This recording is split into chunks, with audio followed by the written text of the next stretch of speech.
Leo tunaenda kufundisha na kukuonyesha ni kwa namna gani unaweza kutumia mfumo wa LMS ambapo kirefu chake ni Learning Management System, na kila chuo kimekuwa na mfumo wake wa LMS. Ukienda Udom kuna mfumo wao, ukienda Sauti wana mfumo wao, ukienda Mzumbe wana mfumo wao, ukienda Udsm wana mfumo wao. Lakini kwa siku ya leo tunaenda kuangazia mfumo wa Learning Management System at University of Dar es Salaam ili kuwawezesha wanafunzi wa chuo kikuu cha Dar es Salaam kuweza kutumia mfumo huu katika kumanage masuala yao ya kielimu. Kama tunavyojua, kupitia LMS mwalimu anaweza kutoa information na sikamfikia mwanafunzi, lakini pia mwanafunzi anaweza kushiriki mihadhara au discussion katika mfumo huo wa LMS. Kwa cha msingi tu ni kukuomba wewe subscribe na kubonyeza alama ya kengele ili wao wa kwanza kupata taarifa zetu zitakazoendelea kujia kupitia channel yetu pendwa ya YouTube hii Online Media.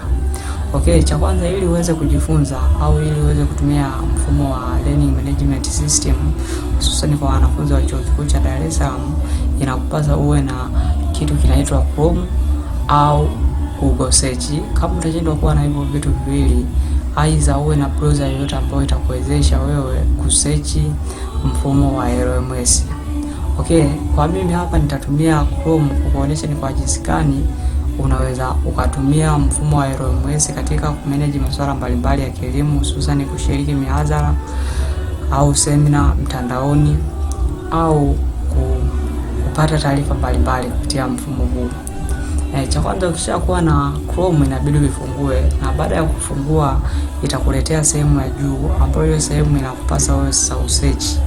Kwa hiyo sehemu hiyo ya juu utaibonyeza, utaandika LMS Udsm kama inavyoonekana hapo kwenye screenshot, na hii kila mtu anaiona na inajieleza kama nilivyoandika hivyo.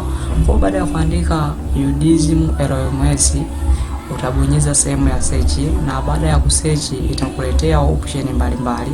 Kwa hiyo cha msingi hapo utabonyeza option namba 1. Baada ya kubonyeza hiyo option namba 1 itakuhitaji sasa wewe ujaze zile taarifa muhimu za kwako, ambazo hizo taarifa ni username na password. Kwa upande wa username ni namba ya mwanafunzi.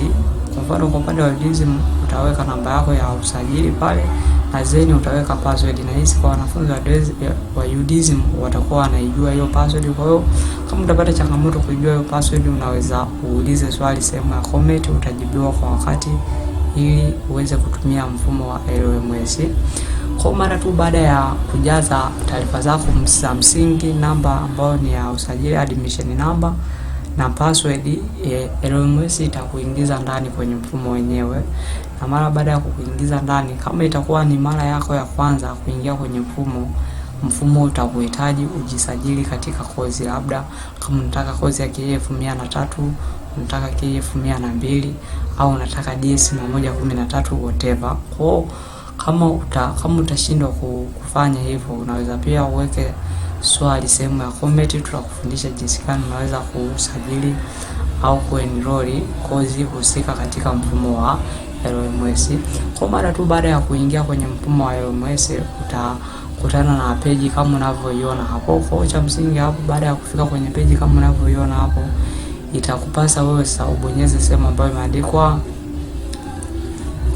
imeandikwa my course au course. Ukishabonyeza sehemu hiyo itakuletea kozi zako ambao tayari ushaenroll. Kwa mfano kwa mwaka wa kwanza semester ya pili hii ambao walikuwa wanasoma KF, ukishaingia utaona enrolled course ni KF na DS 112, kwa sababu hizo ndo walikuwa washajisajili. Kwa cha msingi tu ni hivyo, na hayo ni maelezo mafupi tu. Kwa kama unahitaji maelezo zaidi, unaweza utoe maoni sehemu ya comment, unapata shida wapi katika kutumia mfumo huu. Lakini pia kama utakuwa umesahau namba yako ya password pale kuingia kwenye mfumo, unaweza utume ujumbe mfupi sehemu ya comment ili upewe msaada ni kwa namna gani unaweza kurudisha namba yako ya password ili kuendelea na mfumo. Kwa hiyo cha msingi tu ni kuomba usubscribe na ubonyeze alama ya kengele ili uwe wa kwanza kupata taarifa zetu, kwani vipindi vyote ambavyo vitalenga kukuwezesha wewe kutumia mifumo ya chuo, itakuwa inapatikana hapa. Kwa hiyo ukisha subscribe unaweza wewe wa kwanza kupata taarifa hizo na mafunzo hayo. Tuko pamoja, nikushukuru kwa kuangalia video hii. Ukiweza share na kwa mwenzako na yeye apate mafunzo haya.